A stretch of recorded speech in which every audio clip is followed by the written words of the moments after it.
pongo a compartir mis notas. ¿Se ven mis notas ahí? Se ven bien. Bien. Bueno, la clase de hoy,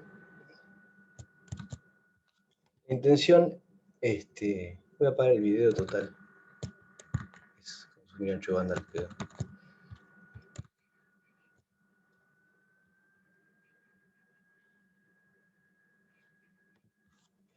La clase de hoy, la intención es,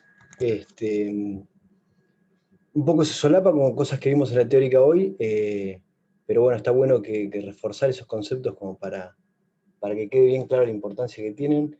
Les voy a contar, por un lado vamos a obtener explícitamente soluciones con momento y helicidad bien definida para las ecuaciones libres de Maxwell y las ecuaciones libres de Proca real. O sea, en definitiva vamos a estar estudiando un poco cómo es la física libre de un campo de spin 1.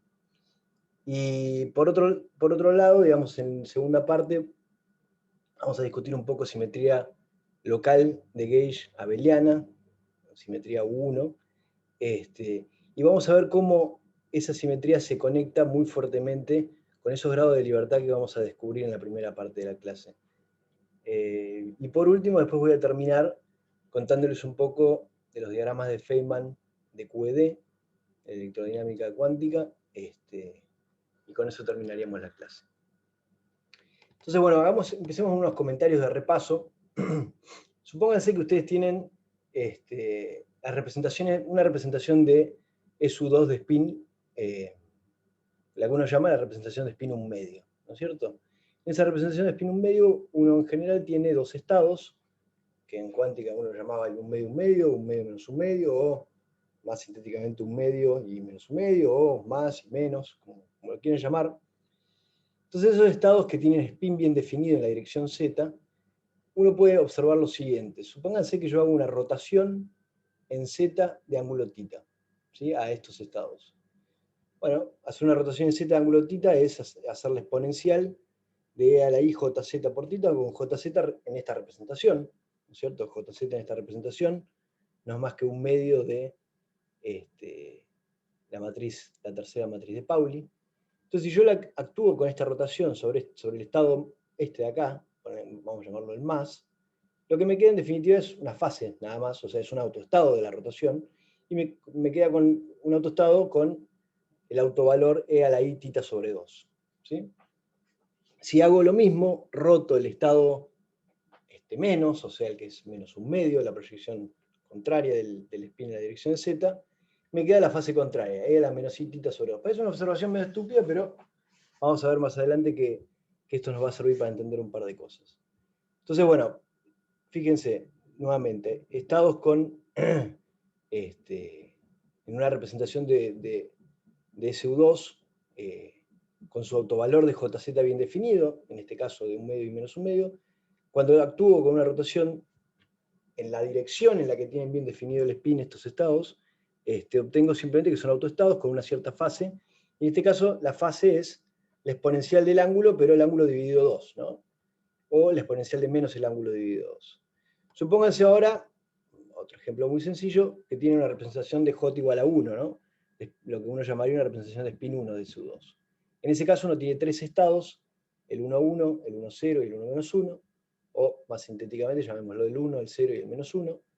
Y en este caso, si esos estados que tienen, digamos, el spin en Z bien definido, ¿sí?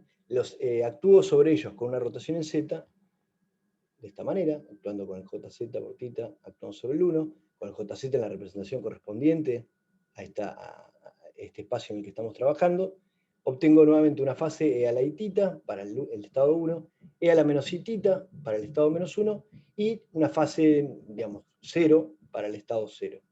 Entonces, análogamente en una representación de spin 3 medios, que tengo 4 estados, siempre voy a tener que los que son autoestados de JZ, obviamente son autoestados de la rotación en Z, y lo que me identifica en qué representación estoy, en definitiva, es con qué fases me salen como autoestados en la rotación en Z. En el caso de 3 medios me salen las fases E a la I 3 medio de tita, E a la I tita sobre 2, E a la menos I tita sobre 2 y a la menos 3 medio de tita.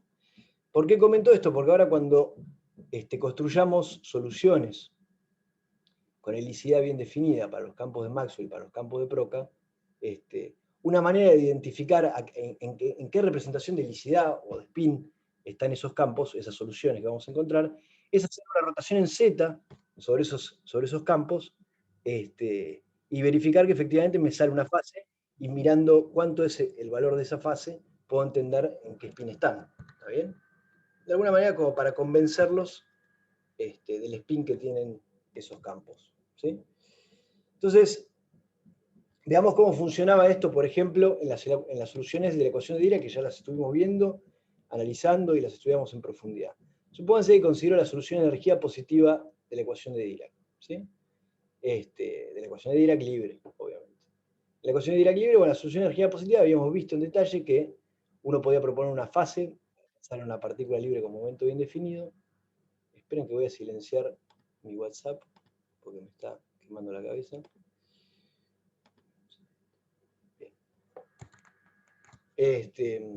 Teníamos entonces la fase, con la que incluso metíamos el ansatz, y bueno, veíamos que las 4 componentes del espinón las podía dividir en 2 componentes, y que estaban entre sí relacionadas de esta manera, o sea, si acá yo ponía ciertas soluciones K sub I, que podía ser una base, por ejemplo 1, 0 y 0, 1, entonces acá abajo estaba obligado a poner una cierta matriz multiplicando a esos 2 elementos de mi solución, y obviamente que había una relación de dispersión entre el P0 y el P sub I, ¿sí? O sea, entre la energía y el momento, o entre la parte de la fase que acompaña el tiempo y la parte de la fase que acompaña el espacio en esta solución. ¿Sí? Entonces, ¿cómo serían las soluciones con helicidad bien definida de estas soluciones de la ecuación de Dirac? Bueno, voy a considerar, para hacerlo más sencillo, considero que el momento que tengo metido acá adentro está en la dirección Z. ¿Sí? Es un P en la dirección Z arbitrario. O sea, en vez de decir que el P es en cualquier dirección, voy a enfocarme en el P en la dirección Z. ¿Sí? Entonces, en ese caso, fíjense que si el P está en la dirección Z, esta matriz que yo tengo acá es, en definitiva, sigma 3 por el valor de este P. ¿Sí? Sigma 3 actuando sobre la solución 1, 0, me da la solución 1, 0, y sigma 3 actuando sobre la solución 0, 1, me da menos la solución 0, 1. ¿Sí? Entonces, como habíamos visto, la helicidad que se definía básicamente como el spin en la dirección de movimiento, y en este caso la dirección de movimiento es Z, entonces sería el spin en Z, la helicidad. Si yo actúo con el operador helicidad sobre esta solución, me da un medio de la solución. Y si actúo con el operador helicidad sobre la segunda solución, ¿sí? La solución 2, la que tiene el espinor 0,1, me da menos un medio de la solución. Fíjense que acá tengo un error en este recuadro en rojo, esto sería menos un medio. ¿Sí? Entonces, uno diría, bueno, estas son soluciones con helicidad más un medio y menos un medio. Ahora, pensémoslo desde el punto de vista de lo que pensábamos recién en términos de qué pasa si yo roto en la dirección en la que tiene una helicidad bien definida, o un spin bien definido. Entonces considero una rotación en Z de ángulo θ para estos espinoles que tengo acá. ¿Sí? Como estuvieron viendo en las clases anteriores, una rotación en Z, si estoy parado en la base de Dirac, de las matrices gamma, entonces la rotación en Z era E a la θ sobre 2, alfa 1 por alfa 2. ¿Sí? O escrito en términos de esa matriz que habíamos llamado sigma, la rotación en Z es E a la I θ sobre 2 por sigma 3. ¿Sí? Acuérdense que en la representación de Dirac en particular, esta sigma 3 era como la matriz de Pauli en 3 en las dos diagonales. Entonces esta exponencial, en definitiva, me quedan estas dos exponenciales, E a la I θ sobre 2 sigma 3, E a la I θ sobre 2 sigma 3. Entonces si yo actúo con esta rotación en Z sobre el espinor 1, ¿sí? Que es el espinor habiendo elegido el 1, 0 y con un momento en la dirección Z, veo que me sale efectivamente una fase E a la I θ sobre 2 por el mismo espinor, y si lo hago en el espinor 2 me queda E a la menos I θ sobre 2 por el segundo espinor. Entonces está claro que estas dos soluciones están en una representación un medio del spin. ¿Está?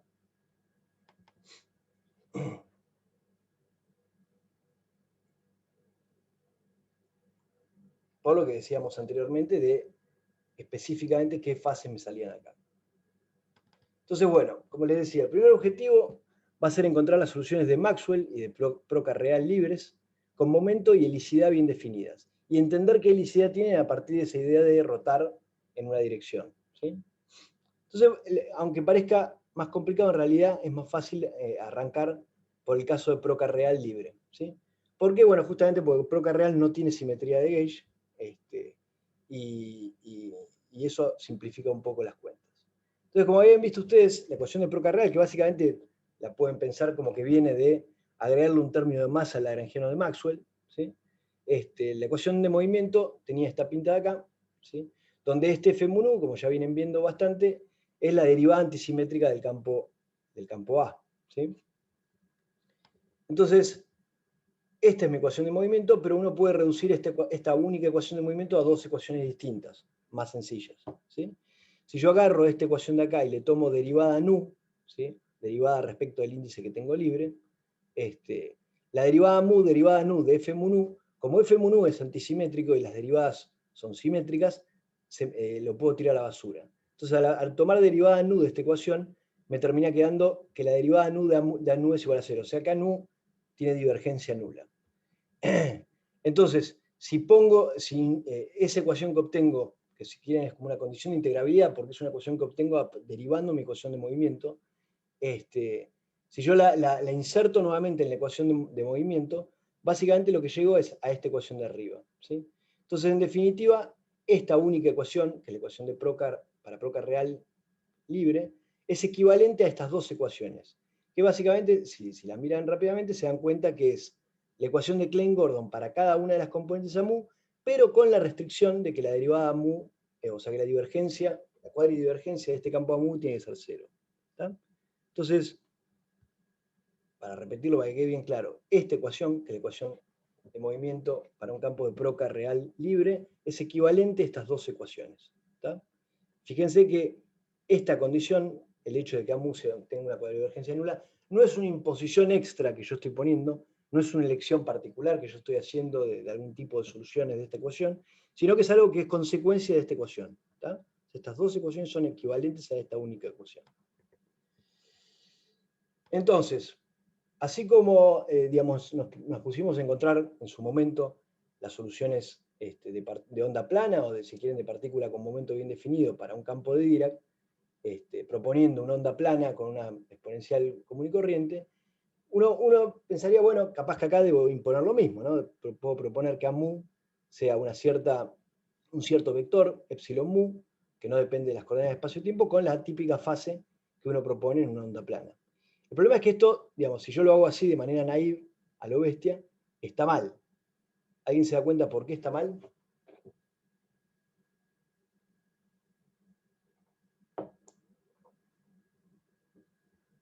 ¿Cómo hace Guillermo? Hasta que no tenga feedback, no. ¿Nadie? ¿Alguien? ¿Ni idea? Nadie.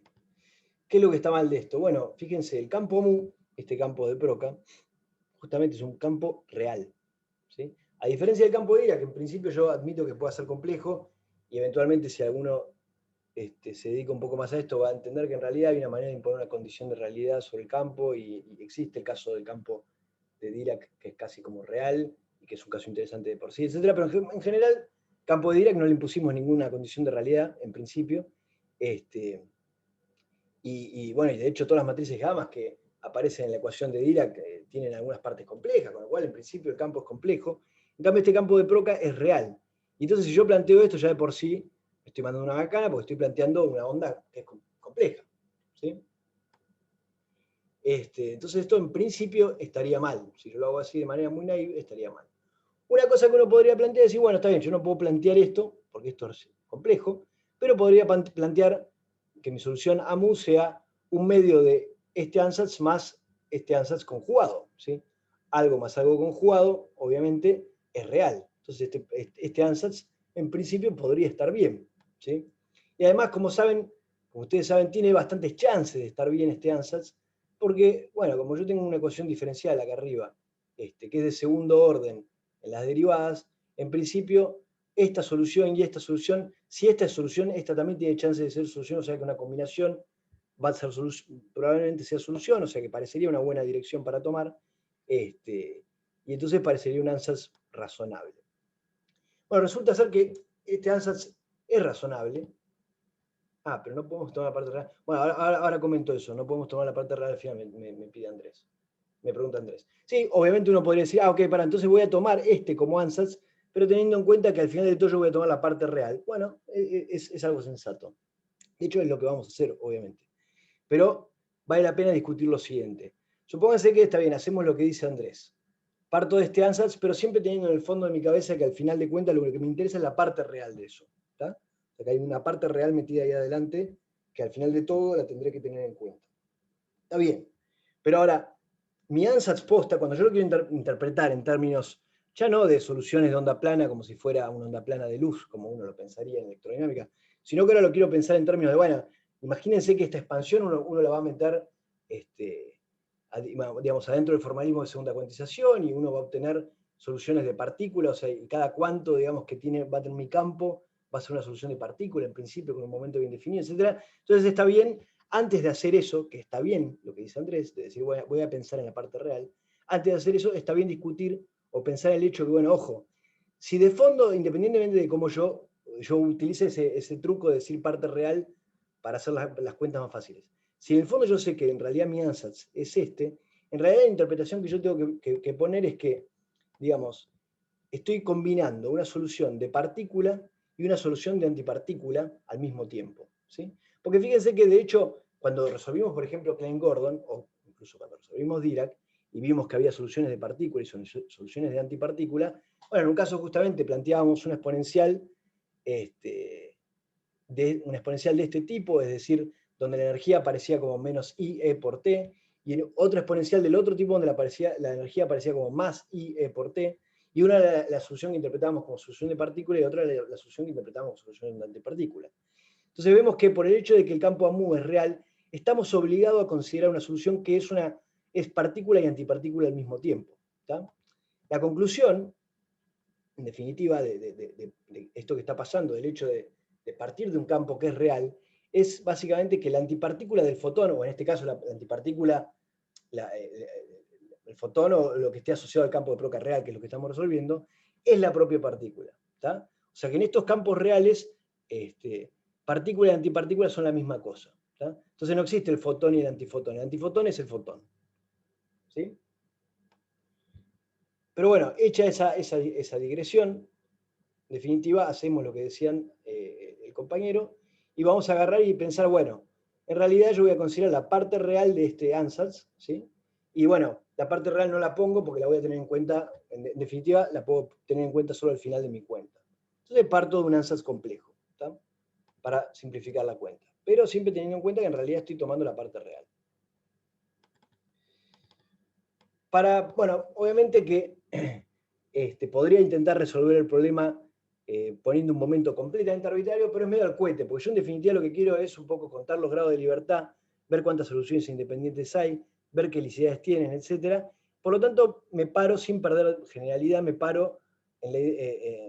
pienso en términos de que tengo un momento bien definido en una dirección sencilla, como decir que el momento está en Z. Entonces me paro en la solución con el momento en una dirección sencilla que es esta. Entonces, bueno, esa fase que habíamos metido ahí en nuestro ansatz se convierte en esta fase sencilla, E a la IP por Z menos IE por T. ¿Sí? Entonces, ese es mi ansatz. Y agarro, y bueno, básicamente yo necesito satisfacer estas dos ecuaciones al mismo tiempo. ¿Sí? Si lo meto en la primera ecuación, como vimos, la primera ecuación básicamente es Klein-Gordon para cada una de las componentes de AMU. ¿Sí? Entonces, si yo tomo derivada mu más m cuadrado de esto, o el lambertiano más m cuadrado de esto, bueno, este de lambertiano me baja un IP mu, que se transforma en un menos P mu. En definitiva, me queda esto de acá. ¿Sí? Entonces, fíjense que puedo pedir, digamos, la solución no trivial es pedir que este paréntesis sea 0, y por lo tanto me queda que P mu es igual a m cuadrado. Y esta es la típica relación de dispersión relativista que razonablemente esperábamos para esta solución. ¿Sí? Entonces, la primera ecuación de Proca, lo único que me dice es, ok, en principio no te impone ninguna restricción sobre este vector epsilon mu, sobre esta polarización epsilon mu, pero te dice que el momento y la energía de la fase que vos metiste acá en la onda plana están relacionados a través de la relación de dispersión relativista. Fenómeno. Ahora me queda la segunda ecuación, esta de acá. El hecho de que AMU tiene que tener cuadrivergencia nula. ¿Sí? Entonces, esa ecuación, bueno, me dice tomar la derivada mu de AMU, tomar la derivada mu de AMU, bueno, la dependencia espaciotemporal de mi ansatz está en la fase, entonces en esa fase lo único que hace la derivada es bajarme un menos I P mu. Y entonces, digamos, esta es mi ecuación, la única solución no trivial es pedir que este P mu por epsilon mu sea igual a 0. ¿Sí? Entonces, básicamente me está diciendo, bueno, tu ansatz está bien, ¿sí? Siempre y cuando la relación de dispersión entre la energía y el momento sea la relación de dispersión relativista, y a su vez necesitas sí o sí que este vector de polarización sea ortogonal al momento. Ortogonal en el sentido lorentziano, ¿no? En el sentido de este producto lorentziano. Entonces, bueno, está claro que en principio no hay una única solución, no hay un único epsilon mu que satisface esta ortogonalidad. Entonces, en principio a mí me gustaría encontrar una base de cuadrivectores que sean perpendiculares a P mu. ¿Sí? Y entonces, en principio, sí, bueno, si yo tengo una base de ellos, luego cualquier combinación de ellos va a ser una solución de mi ecuación de Proca. ¿Sí? Entonces, mi vector P mu, en este caso particular, donde yo tengo el momento bien definido en la dirección Z, mi vector P mu es esto de acá, ¿sí? Porque ya estoy imponiendo la relación de dispersión relativista, entonces tengo en la componente 0 raíz cuadrada de P cuadrado más C cuadrado, 0, 0 y P. ¿Sí? Entonces, necesito la base de cuadrivectores ortogonales este chabón. Es obvio que, bueno, aprovechando que acá hay un 0 y que acá hay un 0, puedo elegir el vector 0, 1, 0, 0, y ese tipo es perpendicular a P mu. ¿Sí? Perpendicular nuevamente en sentido lorentziano, pero trivialmente es perpendicular. Y obviamente el 0, 0, 1, 0 también es perpendicular. Entonces ahí tengo dos soluciones que se ven a simple vista de vectores, cuadrivectores, que son ortogonales a mi momento, a mi cuadrimomento. ¿Sí? Ahora, fíjense, el otro que puedo encontrar, independiente de estos dos, es el siguiente. Vamos a llamarlo P moño mu, ¿sí? Donde básicamente invierto el rol, agarro el P mu y le invierto el rol de lo que aparece en el espacio y lo que aparece en la parte espacial y lo que aparece en la parte temporal. Entonces pongo en la parte temporal el momento y en la parte espacial raíz cuadrada de P cuadrado más M cuadrado. Si ustedes hacen la contracción lorentziana entre este P mu y este P moño mu, y bueno, me queda parte temporal por parte temporal menos parte espacial por parte espacial, o sea que me queda que es igual a 0, es perpendicular lorentzianamente hablando. Entonces, en principio ya tengo tres vectores independientes que son perpendiculares a al cuadrimomento P mu, que es lo que yo básicamente estoy tratando de buscar. En vez de 1 y 2, por razones que ya van a entender en 5 minutos, en vez de el 1 y el 2, voy a elegir estos dos, que le voy a llamar epsilon menos y epsilon más, ¿sí? Que básicamente son una combinación compleja de este y de este. ¿Sí? 0, 1 y 0 es básicamente el primero más i por el segundo, y 0, 1 menos i0 es el primero menos i por el segundo. Entonces elijo esos dos. Entonces, si quieren, mi base, ahora sí, mi conjunto de soluciones de Proca real va a ser un campo mu con la fase que ya vimos, con la relación de dispersión que ya vimos, etc., con la polarización epsilon más, otro con la polarización epsilon menos y otro con esta polarización especial que es la P moño mu. ¿Está? Entonces, en principio, una combinación de estas tres polarizaciones es solución de la ecuación de Proca real. Ahora, el problema está en entender, bueno, qué son estas polarizaciones, qué significan, qué quiere decir que esto sea está en una representación de spin 1 del grupo de Lorentz. Bueno, veamos. Sabemos que AMU, por definición, transforma como un cuadrivector, ¿sí? Como un cuadrivector contravariante. Cuadrivector contravariante transformaba de esta manera usando la transformación de Lorentz que tenía los índices de noroeste a sudeste. ¿Sí?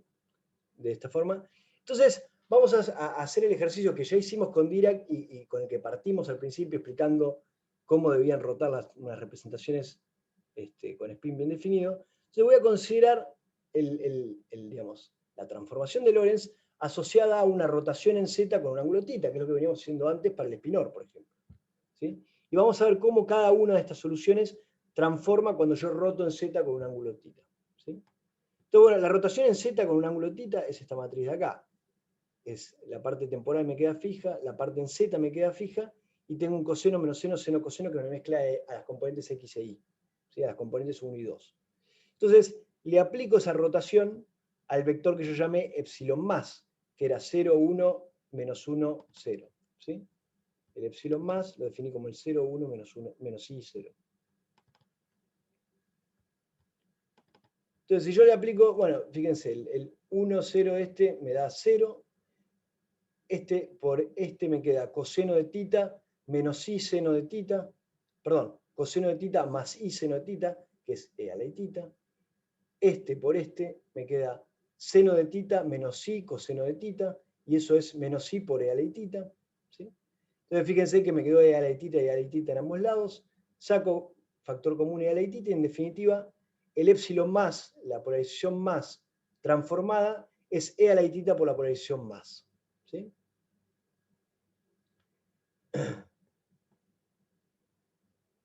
Si hago lo mismo con la polarización menos es la que yo había llamado 0, 1 y 0, aplico esta matriz nuevamente, me termina quedando dos veces esta fase en estos únicos dos que no son nulos, que la puedo sacar factor común, y entonces me queda que el epsilon menos transformado es E a la menos I tita por el epsilon menos. ¿Sí? Y si me fijo cómo transforma este vector que había definido P moño, ¿sí? Que era básicamente haber invertido la energía y el momento, si se fijan, este tipo no transforma en nada, ¿no? Porque el 1, 0, 0 me da el P, la parte de acá, el coseno y el seno le pegan a los ceros de acá, o sea que me da 0, seno, coseno le pega a los ceros de acá, o sea que me da 0, y este 1 de acá me devuelve lo mismo acá.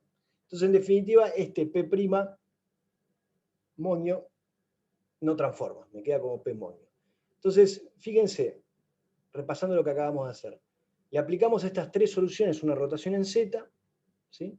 Y vimos que una solución transformada con una fase de a la tita, otra solución transformada con una fase de a la menos i tita, y la tercera solución no transformaba. ¿Sí? Entonces, mirando esto fuerte y en función de lo que habíamos dicho en el primer slide, ¿qué spin tiene este campo?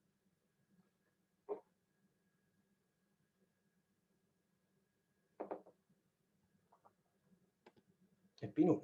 ¿Sí? Y es este estado de acá, que definimos con la polarización epsilon más, es el estado de helicidad más 1. Este que definimos con el vector de polarización epsilon menos es la helicidad menos 1. Y este tipo de acá raro, el P moño, es el que es la helicidad 0, de esa representación de spin 1. ¿Está? Bien.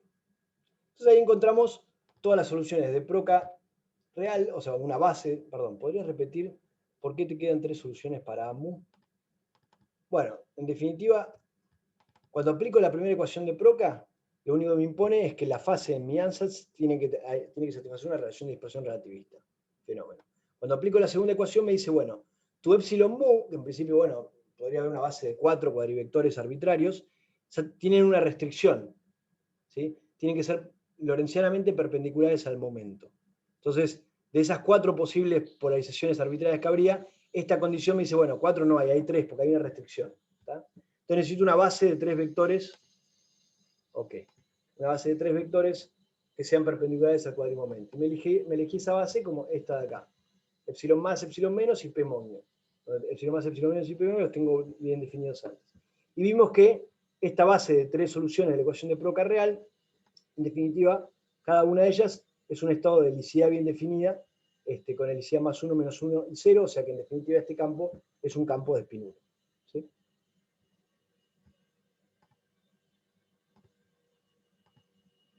Buenísimo, gracias. Ok. Bueno, entonces ahí resolvimos Proca real y vimos eso. ¿Qué pasa con Maxwell? ¿Sí? De hecho, Maxwell tiene un temita con la simetría de Gauge y por eso lo encaramos como segundo paso y primero hicimos Proca real. Fíjense que estudiar Proca real no es una curiosidad académica de decir a ver qué pasa si le meto más a un campo de spin 1. ¿eh? Proca real es un campo que en principio va a aparecer porque vamos a tener campos de spin 1 con masa en el modelo estándar. Por lo tanto, es relevante incluso desde el punto de vista de la fenomenología del modelo estándar, no solamente un juego académico. Pero bueno, ¿qué pasa con Maxwell? La ecuación de Maxwell, como ustedes habían visto, bueno, es básicamente como la ecuación única de Proca real, pero sin el término de masa, y es básicamente que se conserva, si quieren, este tensor F mu nu antisimétrico. ¿Sí? O sea, me falta el término ese de masa más un medio de m cuadrado, etc. Entonces, si yo acá tomara la derivada nu de esta ecuación, a diferencia del caso de Proc, acá no obtengo ninguna información, porque la derivada nu de esta ecuación me dice que derivada nu de F mu nu es igual a 0, y eso es algo trivialmente cierto, porque F mu nu es antisimétrico y la derivada mu derivada nu es simétrico. Entonces, en ese caso, en el caso de Maxwell, tomar la derivada no me da una condición de integrabilidad, me dice algo que es trivialmente cierto. ¿Sí? Pero bueno, como ustedes saben, lo que tiene de particular esta ecuación de acá, o el lagrangiano del que parte también, es que tiene invarianza de gauge. ¿Y esto qué es? Que yo podría agarrar y transformar el campo a mu, sumándole una divergencia de una cierta magnitud escalar que depende del espacio-tiempo, y este bicho, F mu nu, que es la derivada antisimétrica, si yo me fijo cómo cambia cuando hago esta transformación, veo que efectivamente no cambia. ¿Sí? Me queda que F mu nu es transformado de esta manera, es F mu nu. ¿Sí? Entonces, esta ecuación de acá, F mu nu, la derivada mu de F mu nu, es invariante ante esta transformación. O sea que quiere decir que cualquier solución que yo encuentre de esta ecuación, si yo a esa solución le agrego una cuadridivergencia, sigue siendo solución de esta ecuación. ¿Está? Pero bueno, es la simetría que uno había visto en física 3 de alguna manera, es la simetría de gauge, es la simetría por la cual, qué sé yo, uno siempre sabe que en física es relevante la diferencia del potencial y no el potencial absoluto, etcétera, etcétera. Entonces, fíjense, si yo agarro esta ecuación, mi ecuación de Maxwell, y la escribo explícitamente, usando que F mu nu es derivada mu da nu menos derivada nu da mu, básicamente me termina quedando con dos términos cuando la escribo explícitamente. Un término que es el de Alambertiano de ANU y otro término que tiene derivada nu, derivada mu de AMU. ¿Sí? Entonces lo que uno hace para tratar de buscar soluciones de una manera sencilla es aprovechar esta simetría de gauge y decir, bueno, yo voy a imponer una condición de gauge que se llama la condición de Lorentz. Fíjense que este Lorentz no es el Lorentz con T, de las transformaciones de Lorentz, sino que es otro Lorentz, que es L-O-R-N-Z, sin la T. Son dos tipos distintos. Uno agarra e impone la condición del gauge de Lorentz, que es pedir que este campo tenga cuadridivergencia nula. ¿Por qué? Porque eso me simplifica mucho la ecuación de movimiento. ¿Sí? ¿Pero por qué puedo hacer eso? Bueno, puedo hacer eso porque tengo simetría de gauge. ¿Sí? Si no, en principio, imponerlo de manera arbitraria podría ser inconsistente. En este caso es consistente porque gracias a esta simetría se puede imponer esta condición para simplificar mis ecuaciones de movimiento. Entonces, mi ecuación de movimiento de Maxwell, que era esta ecuación complicada de acá, la puedo escribir como dos ecuaciones, una que es la ecuación que me quedó de imponer el gauge de Lorentz a la ecuación de movimiento, y otra el gauge de Lorentz. ¿Está? Entonces, en este caso, esto es muy parecido visualmente a cómo me quedaban las dos ecuaciones equivalentes de Proca real, pero es conceptualmente distinto lo que estoy haciendo, porque en el caso de Proca real, la ecuación de movimiento la podía escribir directamente, era un sí solo sí, una consecuencia, que la podía escribir como dos ecuaciones por separado. ¿Sí?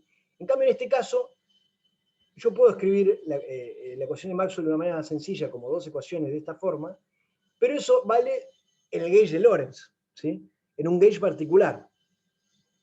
¿Está bien? Pero en principio, estas dos ecuaciones no valen en otros gauges. Si yo eligiera otro gauge, existen otros gauges que se pueden elegir para resolver las ecuaciones de Maxwell, en otros gauges estas dos ecuaciones no valen.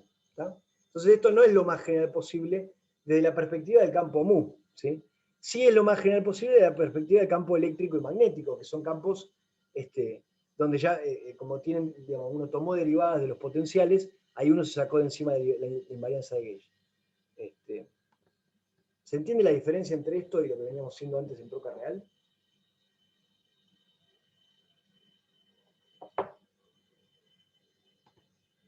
Bien. O sea, en definitiva, yo acá estoy imponiendo algo para simplificar mi problema. Y en el caso de Proca real, era la ecuación misma la que me lo imponía, no era yo tratando de simplificar un problema. ¿Sí? Ahora, hay una sutileza con esto. Uno eligió este gauge. ¿Sí? Fíjense que este gauge, pedir que este vector tenga cuadridivergencia nula, es una condición de primer orden que le estoy imponiendo a este campo de gauge. Sin embargo, la invarianza de gauge es una condición de orden cero. Si es una transformación de orden cero, en el sentido de campo a mu, transforma en el campo a mu más alguna otra cosa. Entonces, la pregunta que uno se hace es, ¿me quedará alguna simetría de gauge residual luego de haber impuesto esto? ¿Qué quiere decir? Una vez que yo impuse esto y supónganse que resuelvo esto y tengo una solución, ¿existirá una transformación de gauge que me deja dentro del gauge de Lorentz? ¿Tá?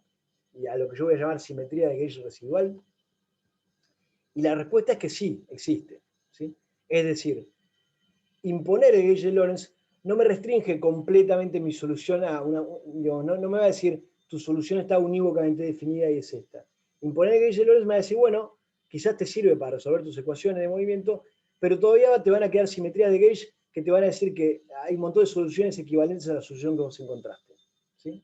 Entonces veamos cómo obtengo esa simetría de gauge residual. Supónganse un escalar omega que depende del espacio-tiempo, pero que tiene la Lambertiano nulo. ¿tá? O sea, es una función armónica. ¿Sí? Entonces, supónganse que ahora hago una transformación de gauge con este omega que tiene el Lambertiano nulo. ¿Sí? Entonces la transformación de gauge es básicamente transformar a menos una cuadrivergencia y elijo este omega particular que impuse acá arriba. ¿Sí? Si ustedes agarran esta condición, esta transformación de gauge y le toman derivada, ¿sí? Cuadrivergencia sobre el índice libre mu, tengo la cuadrivergencia de A' mu más la divergencia de A mu más derivada mu del campo omega, que es la Lambertiano de omega, y dijimos que este omega lo estoy eligiendo de manera tal de que tiene la Lambertiano nulo, o sea, es una función armónica, o sea que esto me queda derivada mu da mu, ¿sí?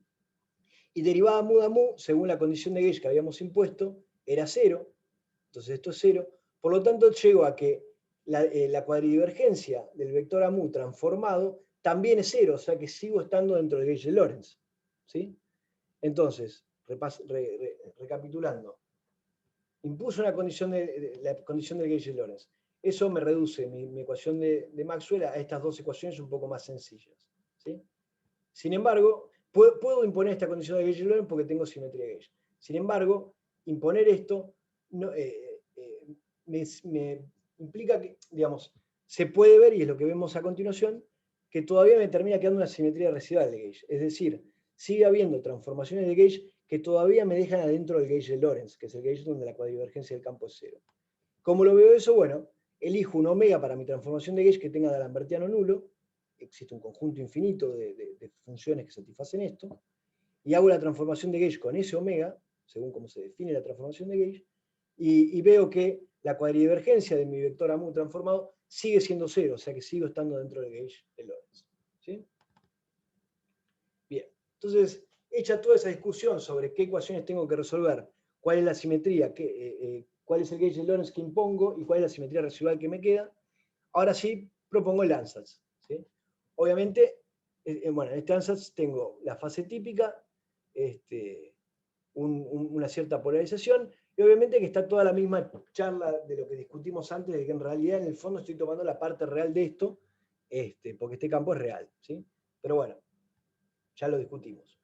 Entonces, considero nuevamente, como hicimos con el caso de Proca real, un momento espacial en la dirección z, ¿sí? Supónganse que se mueve en la dirección z y pongo este p es mayor a 0, o sea que se está moviendo en la dirección z, efectivamente, y no en menos z. Bueno, la primera ecuación de estas dos ecuaciones que tengo acá me dice que el D'Alembertiano de cada una de las componentes de este campo tiene que ser 0, y eso, el D'Alembertiano en definitiva son derivadas espaciotemporales que actúan sobre el único lugar donde hay dependencia espaciotemporal, que es en la fase. Cada derivada me baja un menos i p mu, menos i p mu es menos p mu, entonces me dice que este vector p mu tiene que ser un vector nulo, un vector tipo luz. ¿Sí? Y eso me impone que, en definitiva, una relación entre la energía y el momento, que es la relación de dispersión relativista. Fíjense que acá no puse módulo de P, que sería lo correcto, porque estoy considerando P mayor a 0. ¿Está? Ahora la segunda ecuación, nuevamente, me dice, como antes, me dice, tomar la cuadridivergencia de este campo a mu tiene que ser igual a 0, pero recuerden que en este caso esa es la condición de gauge de Lorentz, no es algo que venía de la ecuación, y eso, al igual que antes, me impone que esta polarización tiene que ser perpendicular al cuadrimomento. Entonces, en principio, necesito nuevamente, al igual que en el caso de Proca real, una base de cuadrivectores perpendiculares al momento, ¿sí? Fíjense que el momento en este caso es más sencillo, porque tengo, bueno, la componente 1 y 2 puse 0, tengo el digamos, momento P, pero el momento P es igual a energía, o sea que tengo una energía y una energía en la componente temporal y en la componente Z del cuadrimomento. Entonces podría hacer exactamente todo lo mismo que hice en el caso de Procarreal, decir, bueno, elijo las dos más triviales, que es poner números acá, para elegir cosas perpendiculares al cuadrimomento, y bueno, tomo una combinación lineal particular porque me interesa, porque ya vimos que esa es la que me da la helicidad bien definida, o sea, el 0, 1 menos I0, el 0, 1 y 0, y después, digamos, el otro vector que yo había elegido antes para elegir una base perpendicular al momento era agarrar e invertir el rol espacio-temporal de estos dos bichos de acá, pero en este caso la parte espacial y la parte temporal son lo mismo, o sea que podría elegir al momento mismo, ¿sí? Como un tercer vector perpendicular al momento, y efectivamente estos tres vectores que estoy eligiendo, epsilon más, epsilon menos y el momento, son perpendiculares al momento. Epsilon más es trivialmente perpendicular al momento porque el 1 le pega a los ceros de acá, epsilon menos también porque el 1 y el i le pega a los ceros de acá, y el momento, y bueno, es un vector nulo, o sea que es perpendicular a sí mismo. ¿Está? Entonces hasta acá parecería todo parecido, parecería que voy a tener tres helicidades, etcétera, etcétera. Ahora, entonces, digamos, uno diría, ok, listo, ya tengo mi solución más general posible de mis ecuaciones de Maxwell, que es alguna combinación lineal, llamémosla C más por el epsilon más C menos por el epsilon menos, más un C0 por el momento, con la fase esta, y esto es la solución más general de las ecuaciones de Maxwell, y ya está. Sin embargo, como veníamos diciendo recién, yo tengo una simetría residual de gauge. ¿Qué quiere decir? Que yo puedo seguir haciendo una transformación de gauge y permanecer todavía dentro del gauge de Lorentz, ¿sí? Y entonces, lo que uno observa, en definitiva, y ahora lo hago explícitamente, es que existe una transformación de gauge donde yo me puedo cargar esta helicidad, ¿sí? Entonces, eso significa que esta helicidad no va a ser física, porque me la puedo cargar con una simetría de gauge, ¿sí? Entonces, bueno, dijimos que la simetría de gauge residual venía a ser una transformación de gauge con un factor de gauge omega que tenía de Lambertiano nulo, ¿sí? Entonces, lo que voy a hacer es considerar mi factor omega que voy a considerar en este caso es, bueno, un cierto valor omega 0, en principio arbitrario, y ahora lo vamos a definir, con la misma fase que le estoy poniendo a mis soluciones, ¿sí? Con el mismo momento con su relación de dispersión relativista que ya impuse hasta ahora, ¿sí? Y voy a transformar mi campo de gauge a mu, ¿sí? Entonces mi campo de gauge a mu debería transformar, el A' mu debería ser a mu más la cuadrivergencia de este tipo de acá. Y este tipo de acá, cuando yo le aplico una derivada, me baja un menos IP mu, ¿sí? Entonces la transformación del campo a mu es a mu menos un cachito que está restando en la dirección del momento, ¿sí? Entonces mi campo, mi solución más general que escribí en el slide anterior, transformada, es básicamente cambiar el coeficiente que me aparece en P mu, ¿sí? Que me aparece proporcional al momento. Y está claro que este omega 0, que en principio es arbitrario, yo podría tranquilamente elegirlo como aquello que necesito para cancelar este paréntesis de acá, de manera de hacer que la solución ya no tenga esa polarización. Entonces, en definitiva, lo que estamos viendo es que, gracias a la simetría de gauge, imponiendo toda la simetría de gauge posible, ¿sí? Imponiendo el gauge de Lorentz e imponiendo las transformaciones de Lorentz, las transformaciones de gauge que todavía me dejan dentro del gauge de Lorentz, que son estas transformaciones de gauge residuales, veo que me puedo cargar la componente de la polarización que va en la dirección del momento. Por lo tanto, en definitiva, hay solamente dos soluciones físicamente relevantes, que son esta y esta, que esas no me las puedo cargar con una simetría de gauge, ¿sí? Y la otra, la tercera polarización en la dirección del momento, no es física porque me la puedo eliminar con una transformación de gauge, ¿sí? ¿Alguna pregunta de esto último? ¿Por qué no te podrías cargar las otras helicidades con esta simetría en el gauge de Lorentz también? ¿Por qué no me podría cargar las otras helicidades? Bueno, porque, digamos, vimos lo siguiente. La simetría residual que me queda es esta de acá, ¿no? Es decir, elegir un omega que tenga D'Alambertiano nulo, ¿sí? Esa es la simetría residual que me queda. En principio yo acá hago una elección, que es decir, que este omega sea algún bicho por una exponencial, ¿sí?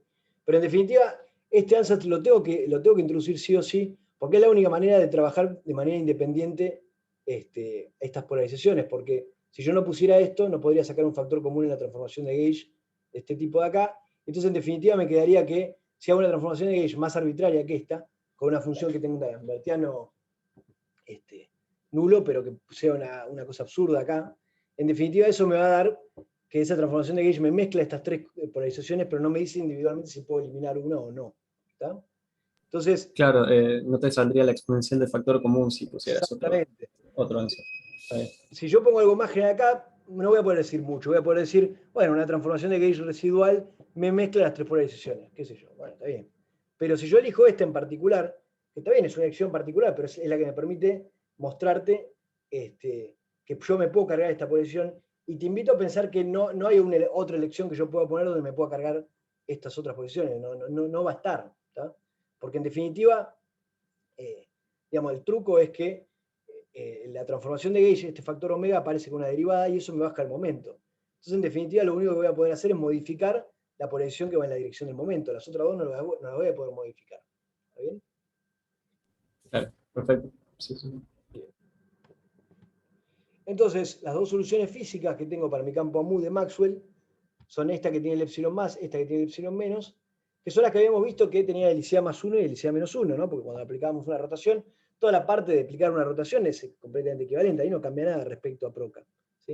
Entonces este tipo tiene helicidad más 1 y este tiene helicidad menos 1. O sea, las soluciones físicas para este campo libre de spin 1 sin masa, en particular el campo de Maxwell, es que básicamente no hay helicidad cero. Desde el punto de vista de las cosas que ustedes conocían, o probablemente conocen, de física 3 y de electrodinámica, esto digamos, es el correlato de lo que uno conoce como que el campo electromagnético es transversal. ¿Sí? Cuando uno plantea las soluciones de campo eléctrico y magnético de una onda plana, uno ve que el campo eléctrico y el campo magnético vibran en las direcciones perpendiculares a la dirección de movimiento y que no tengo polarización longitudinal, ¿tá? Tengo solamente polarizaciones transversales. Bueno, este es el correlato desde el punto de vista pensado como soluciones de partícula libre. ¿Tá? Tengo la helicidad más 1, tengo la helicidad menos 1, pero no tengo la helicidad del medio, la helicidad 0. ¿Sí? ¿Es una curiosidad esto? No. En realidad, obviamente no lo voy a contar, pero esto es consistente y es necesario que sea así. ¿Por qué? Cuando uno estudia, es decir, no es una particularidad de la ecuación de Maxwell, sino que es algo que es consistente de la ecuación de Maxwell con lo que uno esperaría de las representaciones del grupo de Poincaré. El grupo de Poincaré, que digamos, no lo conté en detalle, pero se los cuento así con palabras. El grupo de Poincaré es cuando uno combina el conjunto de transformaciones de rotaciones y boost, que eso es lo que uno llamaba el grupo de Lorentz propio, con las traslaciones en el espacio y en el tiempo. ¿Sí? Las traslaciones en el espacio y en el tiempo. Combinando esas dos cosas, todo ese sistema es lo que uno llama el grupo Poincaré, que tiene una álgebra particular, se llama el álgebra de Poincaré. ¿Sí? Entonces uno puede tomar de cero, como por ejemplo uno hizo con SU2, ¿no? Uno agarró SU2, que era el álgebra que subyacía a las rotaciones, y uno dijo, bueno, voy a estudiarme la representación del grupo SU2 en cuántica. Y uno veía que estaba representación de spin 1 medio, etcétera, encontraba todo el conjunto de representaciones. Entonces, hace muchos años, físicos y matemáticos dijeron, bueno, el grupo Poincaré, que para los físicos es muy importante, pues es el grupo de todas las simetrías que uno esperaría que deberían tener las teorías elementales, lo puedo tratar de estudiar sus representaciones. ¿Sí? Y bueno, dentro de esas representaciones hay digamos, un operador que conmuta con todo el conjunto de generadores del grupo Poincaré, que es el operador PMU-PMU, la contracción cuadrimomento con cuadrimomento. Esa contracción es un Casimir, si quieren, porque conmuta con todos los generadores del grupo. Entonces, uno clasifica las representaciones en función del valor de ese Casimir, que como ustedes saben, PMU es la masa al cuadrado, básicamente. Entonces, digamos, toda la clasificación de representación del grupo Poincaré se divide en dos pedazos. Las que tienen PMU masivo, nulo, y las que tienen PMU no nulo. ¿Tá? Las representaciones masivas y las no masivas. Uno está forzado a dividirlas porque son dos casos muy distintos cuando uno tiene masa y cuando uno no tiene masa. Y en el caso de cuando uno no tiene masa, es posible ver que justamente es necesario que en las soluciones de partícula libre para digamos, para los objetos que van a ser representaciones de ese grupo, esas helicidades intermedias no tienen que estar desacopladas. ¿Tá? Y es lo que estamos viendo en el campo de Maxwell, y es lo que pasa, por ejemplo, también en el caso del gravitón, cuando uno toma las ecuaciones de movimiento libres de una partícula spin 2, como el gravitón, no masiva, y uno ve que aparecen las helicidades más 2 y menos 2, es un tipo de spin 2, pero no aparece la más 1, la menos 1 ni la 0, no aparecen las helicidades del medio. Bueno, entonces esto que estamos viendo, el hecho de que desaparezca esa helicidad del medio, no es una curiosidad particular del campo de Maxwell, sino que en realidad es algo que, si no hubiera sido así, deberíamos haber estado muy preocupados desde el punto de vista de la consistencia matemática de la teoría. ¿Tá? Pero afortunadamente las ecuaciones de Maxwell son bastante consistentes y respetan esto que uno hubiera esperado desde el punto de vista de la teoría de representaciones del grupo de Poincaré. Eso como comentario, digamos. Entonces, para continuar, mi idea es agarrar y digamos, comentar, como ya estuvieron viendo también incluso en la teórica, vamos a discutir un poco la simetría de Gauge 1, la simetría de Gauge local 1, o sea, una simetría de Gauge abeliana, pero local, y vamos a ver cómo está conectado el hecho digamos, de esta simetría de Gauge. Ya estuvimos viendo que de alguna forma es necesaria para ser consistente a la teoría que yo estoy discutiendo, ¿sí? O sea, fíjense que la simetría de Gauge me apareció en el caso de Maxwell y no está en el caso de Proca, ¿sí? Y eso no es casualidad, porque en el caso de Maxwell, que es una representación de partículas no masivas, de alguna forma por consistencia con la teoría, con la matemática que hay subyacente al grupo Poincaré, yo necesitaba que se me cargara esa helicidad, si no estuviera sido inconsistente, ¿sí? Y me pude cargar esa helicidad gracias a la simetría de Gauge. ¿Está bien? Entonces, de alguna manera la simetría de Gauge la estoy empezando a ver no solo como una curiosidad que tiene las ecuaciones de movimiento del campo de Maxwell, sino como algo que es necesario para que yo me pueda cargar una helicidad para tener consistencia con el grupo de Poincaré, ¿sí? Entonces, bueno, volvamos un segundo al lagrangiano del campo de Dirac, que ya lo estuvieron viendo en las clases pasadas, ¿sí? Que tiene esta pinta acá, que como saben es un lagrangiano que, en principio, el lagrangiano debería ser una magnitud real, y esto no es real, pero no es real a menos de una derivada total, con lo cual, desde el punto de vista de las ecuaciones de movimiento, no me cambian nada. Entonces, bueno, una transformación de fase global de este campo psi, que es un campo complejo, es básicamente transformar con una fase, como ustedes saben, y evidentemente este lagrangiano es invariante ante esa transformación, ¿sí? Si yo agarrara y quisiera forzar la cosa y digo, vamos a hacer una transformación de fase local, es decir, que esta fase dependa del espacio-tiempo, uno ve fácilmente que por culpa de esta derivada actuando sobre este campo psi de acá, el lagrangiano ya no es más invariante ante esta transformación local, ¿sí? Entonces, digamos, parece forzado, pero uno quiere insistir en la idea de que haya una invarianza ante una transformación de fase local, ¿sí? Y uno va a querer insistir eso justamente porque como van a ver ahora, esta transformación de acá es la transformación de Gauge desde el punto de vista de este chabón, de este spinor, ¿sí? Parece muy distinta a la transformación de Gauge, de como vimos que transformaba el campo mu, porque el campo mu vimos que transformaba con una derivada total, sumando, pero van a ver que esas dos transformaciones están conectadas, ¿sí? Entonces, digo, bueno, voy a tratar de forzar una invarianza entre una transformación de fase local, ¿sí? ¿Cómo hago para forzar eso? Bueno, voy a cambiar derivada ordinaria por una derivada covariante, que es la derivada ordinaria menos i por un campo a mu, ¿sí? O sea, voy a introducir en la derivada un campo compensatorio que me va a compensar esto que me pasó acá en la ecuación anterior, que vi que no era invariante. Bueno, voy a agregar básicamente lo que tenga que agregar para que sí sea invariante, ¿sí? Entonces voy a agarrar mi lagrangiano original y voy a decir, bueno, lo voy a volver invariante local de Gauge, y para eso lo que voy a hacer es cambiar esta derivada por una derivada covariante de esta pinta, ¿sí? Entonces voy a proponer, bueno, voy a decir, mi campo psi va a transformar, acá me faltó un psi, ¿no?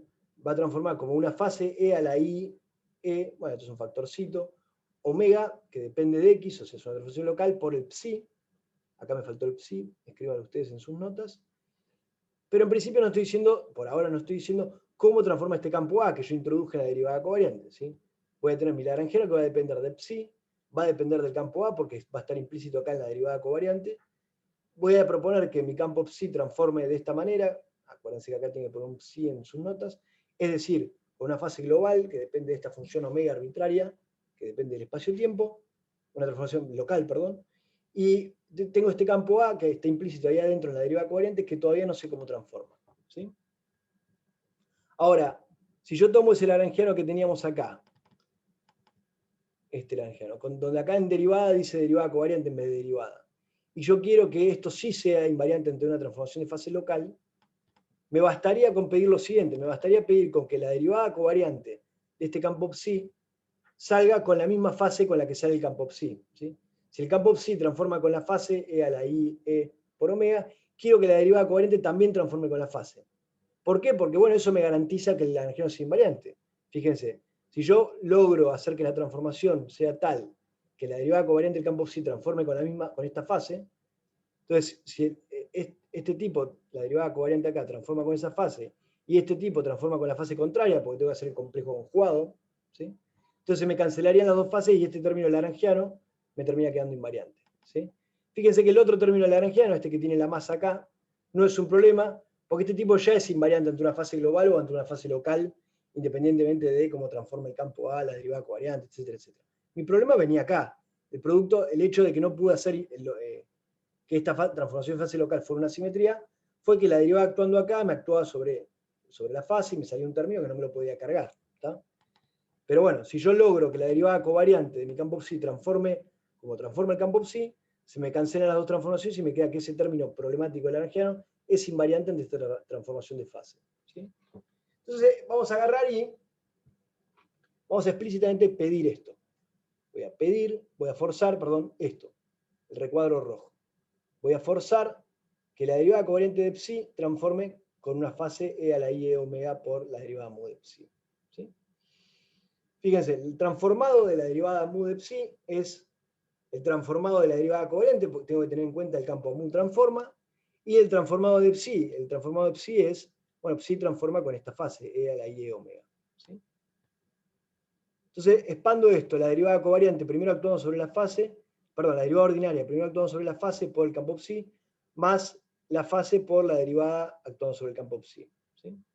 Entonces, de esa primera derivada me baja una derivada respecto de omega, que es este primer término de acá. El que viene de derivada del campo psi es simplemente la fase por la derivada del campo psi. Y el tercer término es menos ie a' mu por esto de acá, que es esto de acá. ¿Sí? Entonces acá, en esta igualdad, impongo que este derivada mu de psi' sea igual a e a la psi, e a la ie omega por la derivada mu de psi. O impongo que esto sea igual a, transforme con una fase nada más.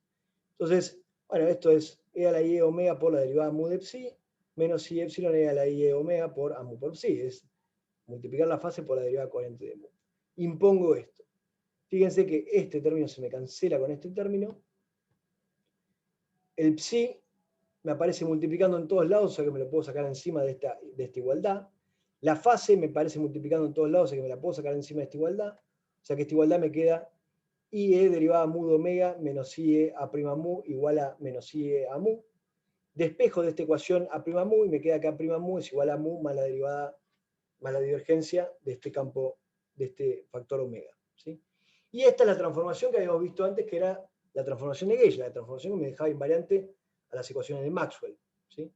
Entonces estamos viendo que, básicamente, yo puedo cambiar un poco este lagrangiano, transformando derivada en derivada covariante, que es básicamente agregarle este campo compensador a la derivada, ¿sí? Y puedo, ahora sí, imponer que mi lagrangiano sea invariante ante una transformación de fase local, si yo a este campo a mu le pido que transforme como yo había visto que transformaba el campo a mu, la simetría que tenía el campo a mu en el caso de las ecuaciones de Maxwell. ¿Sí? Entonces, estoy viendo de alguna manera que esta simetría local de Gauge que estoy imponiendo acá está conectada con la simetría de Gauge que antes yo había visto que era necesaria para desacoplar el grado de libertad no físico de mi ecuación libre de Maxwell. ¿Sí? Entonces, en ese sentido, es que esta manera como vamos a ver ahora, el haber hecho esta transformación del lagrangiano y haberlo vuelto localmente invariante, me va a dar como un efecto secundario una cierta interacción entre este campo de Dirac y este campo electromagnético de acá, ¿sí? Pero entonces lo que estamos viendo es que ese tipo de interacción es bastante natural de imponerla, porque justamente pega bien con la simetría de gauge que yo esperaría imponerle a los campos de spin 1 para poder tener los grados de libertad físicos que yo sé que deberían tener. ¿Tá? Entonces, este lagrangiano, que es el lagrangiano que tomamos de partida, pero cambiando derivada por derivada covariante, es invariante ante una transformación de gauge local, que consiste en lo siguiente, es transformarle con una fase local a este campo psi, con una cierta función omega arbitraria, y transformar a este campo de gauge, que es el campo compensatorio que aparece en esta derivada covariante, transformarlo con una transformación con lo que uno llamaba la transformación de gauge de un campo de Maxwell. ¿Sí? Es exactamente la misma simetría que vimos que desacoplaba la helicidad cero. Entonces, si a esto le puedo agregar lo siguiente, ese campo mu ahí aparece como un campo compensatorio, pero que no tiene, digamos, no tiene ningún término lagrangiano con derivadas ni de orden 2, etc.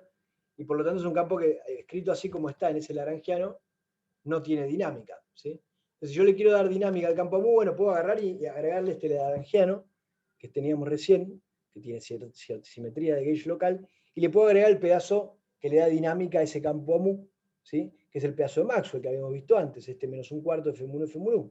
¿Sí? Y este es justamente, escrito así, es el lagrangiano de electrodinámica cuántica. ¿Tá? Es el punto de partida de la electrodinámica cuántica.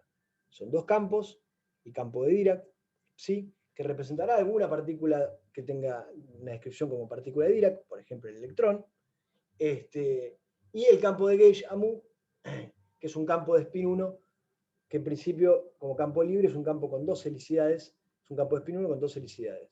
¿Sí? Entonces, este lagrangiano de QED, así como lo escribimos, se puede separar en tres pedazos. El lagrangiano de Dirac, ¿sí? Que es el lagrangiano original que teníamos antes de volver local la simetría. El lagrangiano de Maxwell, que es este que ustedes ya conocen, menos un cuarto F1, F1. Fíjense que este lagrangiano tiene varias propiedades, y es que es, digamos, o si quieren, es casi el único lagrangiano con las siguientes tres propiedades. Es cuadrático en el campo mu, es invariante de gauge y es invariante de Lorentz. ¿Sí? Existe un único, hay solamente otra posibilidad, pidiendo esas tres cosas para poner acá, pero que es una posibilidad que desde el punto de vista de las ecuaciones de movimiento es completamente irrelevante, no lo voy a comentar acá. Pero en definitiva, es casi el único lagrangiano que yo podría poner pidiéndole esas tres cosas. Cuadrático en el campo mu, invariante de Lorentz, invariante de gauge. Entonces, decía, el lagrangiano QED se puede dividir en tres pedazos, el de Dirac, que es el original que habíamos puesto al principio, el de Maxwell, que es este pedazo, y el pedazo de la interacción. El pedazo de la interacción, ¿de dónde viene? Es el pedazo que me quedó de lo que yo agregué en la derivada covariante. La derivada covariante va a ser la derivada ordinaria más la parte del campo AMU. Entonces, ese pedazo, este tercer pedazo, que viene con el campo AMU, es un término que es cúbico, si quieren, si se fijan en los campos, ¿sí? Porque tiene psi techo, psi y al campo A, que también, si quieren, lo pueden escribir compactamente como una cierta corriente J mu acoplada al campo mu, donde la corriente es esto que estoy viendo acá. Que como ustedes saben, eso que vemos acá, que ya lo vieron en las clases anteriores, esto de acá, es una corriente conservada. ¿Sí? Entonces las ecuaciones de movimiento de la electrodinámica van a ser, en vez de ser la ecuación de movimiento libre de Maxwell, va a ser la derivada mu de F1 igual a una cierta corriente, que es esta de acá. ¿Sí? Y la ecuación de movimiento para el campo de Dirac va a ser la ecuación de Dirac que ustedes ya conocen, pero con este término que me acopla el campo electromagnético con el campo de Dirac. ¿Sí? Fíjense lo siguiente. Tanto este lagrangiano de acá, el de Dirac, como el de Maxwell, son cuadráticos en los campos. Y este lagrangiano que tiene interacción es cúbico en los campos. ¿Sí? Entonces la observación que uno hace es la siguiente, desde el punto de vista incluso de las ecuaciones de movimiento. Las teorías libres, la parte libre de las teorías son los lagrangianos cuadráticos. ¿Sí?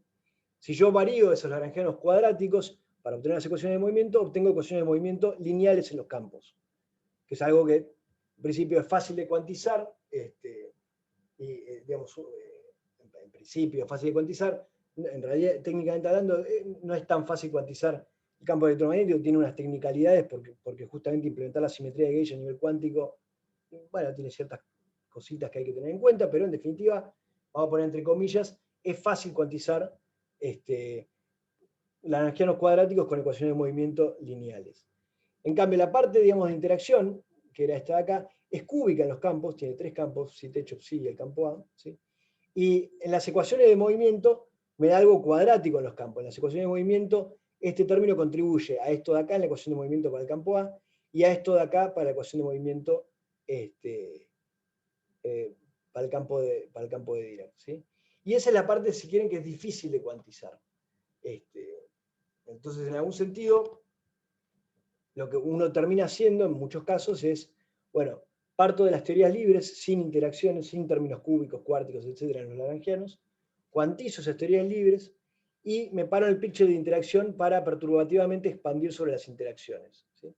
Obviamente, ese procedimiento a veces es correcto, a veces no es correcto, porque depende de que, digamos, que mis constantes de acoplamiento de la interacción sean lo suficientemente chicas como para que esa expansión perturbativa tenga sentido. Pero en principio, ese es el approach perturbativo a las teorías de campos que uno suele hacer. Paro acá un segundo para que me hagan preguntas.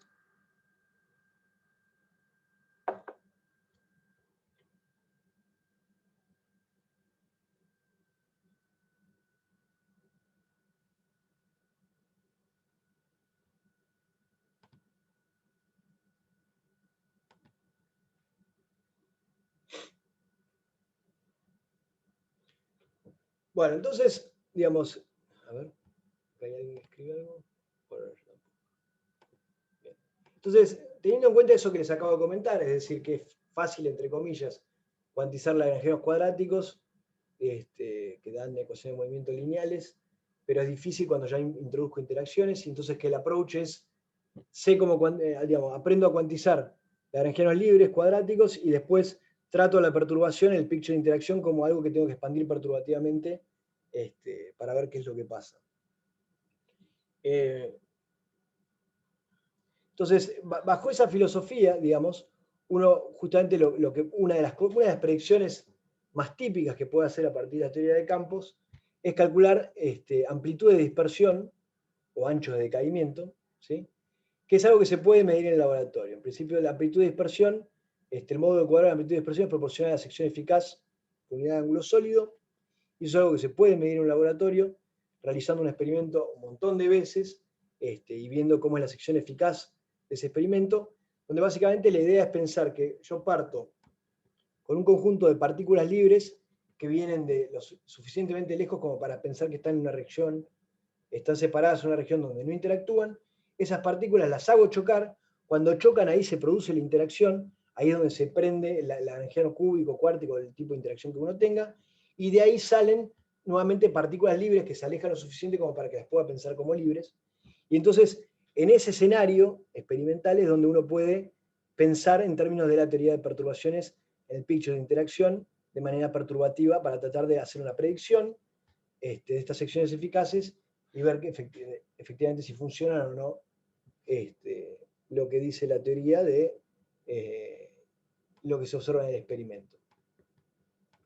Entonces, como ustedes ya estuvimos viendo ya en la clase pasada y estuvieron viendo un poco en la teórica también, Feynman se dio cuenta que cuando uno hacía este tratamiento del picture de interacción, es extremadamente cuentoso, incluso para una teoría como QED, que no es tan complicada como todo el modelo estándar completo que vamos a ver más adelante, usando solamente QED, digamos, esta expansión en teoría perturbativa tiene un montón de términos, que se vuelve extremadamente engorroso, etc.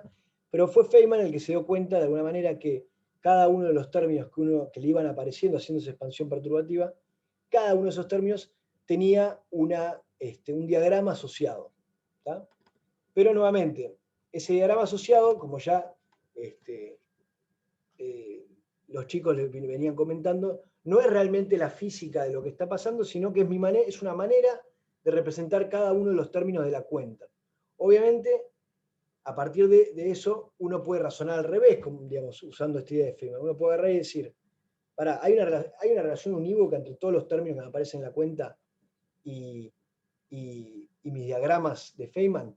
Es decir, si yo agarro y me construyo me escribo un par de reglas para construir diagramas. A partir de esos diagramas, ¿puedo escribir todos los términos que me deberían aparecer en la expansión perturbativa cuando hago la cuenta? Y la respuesta es que sí. Entonces, por eso es muy poderoso este algoritmo de Feynman, porque me dice, en vez de agarrar y ponerte a hacer expansiones perturbativas, que son un quilombo, construite todos los diagramas siguiendo ciertas reglas, y a cada uno de esos diagramas siguiendo ciertas reglas, le puedes asociar un término a la cuenta, ¿tá? Que después tendrás que calcular explícitamente. Pero ya de por sí eso te permite tener una versión pictórica de la cuenta, que incluso te permite concluir rápidamente que ciertas cosas, por ejemplo, no pueden pasar, que hay ciertas conservaciones que te impiden que aparezcan ciertos diagramas y que por eso no va a aparecer en la cuenta, que hay decaimientos o choques, etcétera, que se pueden producir con más o menos probabilidad y otros que no se pueden producir, y todo eso uno lo puede ir viendo de los diagramas. Entonces, como explicar en este curso toda la teoría de perturbaciones en detalle, cómo uno saca esos diagramas de Feynman, y luego cómo uno, a partir de esos diagramas de Feynman, tiene la cuentita, y cómo uno hace la cuentita, y de ahí obtiene la amplitud de expresión. Como uno no puede hacer todo eso en esta materia, es igual muy pedagógico introducir la regla de Feynman y los diagramas de Feynman, para que ustedes puedan ver a partir de ahí cómo pueden ya concluir a partir de diagramas que ciertas cosas no se pueden producir, que ciertas cosas sí en principio se pueden producir, qué peso las interacciones tiene en cada una de las cosas que sí se puede producir, etcétera, etcétera. Entonces, digamos, la idea en general es que uno agarra y conoce unas ciertas reglas para poder dibujar y dice, bueno, voy a dibujar todos los diagramas posibles para un dado proceso que a mí me interesa estudiar, ¿sí?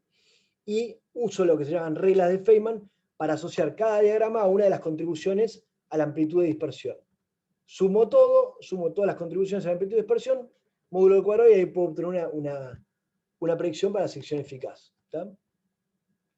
Entonces, ciertas reglas generales que aparecen en todas las reglas de Feynman, para cualquier teoría que tiene interacciones, digamos, cuando uno dibuja, son las siguientes. Primero, tener en cuenta, bueno, uno tiene que elegir alguna dirección en la que va el tiempo, y uno elige, a veces elige de la derecha, hay gente que elige de abajo para arriba. Nosotros vamos a escribir las cosas de izquierda a derecha, pero a pensar nuevamente en el tiempo en un sentido figurado. Cuando digo el tiempo, lo que estoy diciendo es, lo que está a la izquierda del diagrama son las cosas que entraron al choque, y lo que está a la derecha del diagrama son las cosas que salieron del choque. En ese sentido es el tiempo. ¿Tá? Luego, lo siguiente que siempre se cumple en general en estos diagramas de Feynman es que las patas que entran, que son partículas que están entrando a mi diagrama, tienen un P mu on shell. ¿Tá? El cuadrimomento que tienen está on shell. Ya sea que son partículas masivas o no masivas, tienen un cuadrimomento on shell. ¿Por qué? Porque piensen que en este picture que estamos pensando, de interacción, esas partículas que vienen de muy lejos, que vienen de una teoría libre, que no interactúa, y bueno, como vimos en todas las construcciones que hicimos, en Maxwell, en Proca, en Dirac o en Klein Gordon, esas partículas libres que uno toma con un momento bien definido, bueno, tienen justamente un P mu on shell. ¿Sí? Es una de las restricciones que la ecuación de movimiento libre me impone sobre mis soluciones de onda plana en general. Lo mismo vale para las partículas que salen. En este picture tengo partículas que vienen de muy lejos de una región donde no interactúan. En el medio interactúan, pero cuando se alejan no interactúan. Entonces las patas que salen del diagrama, que son las patas de lo que... a ver, espérenme un segundo.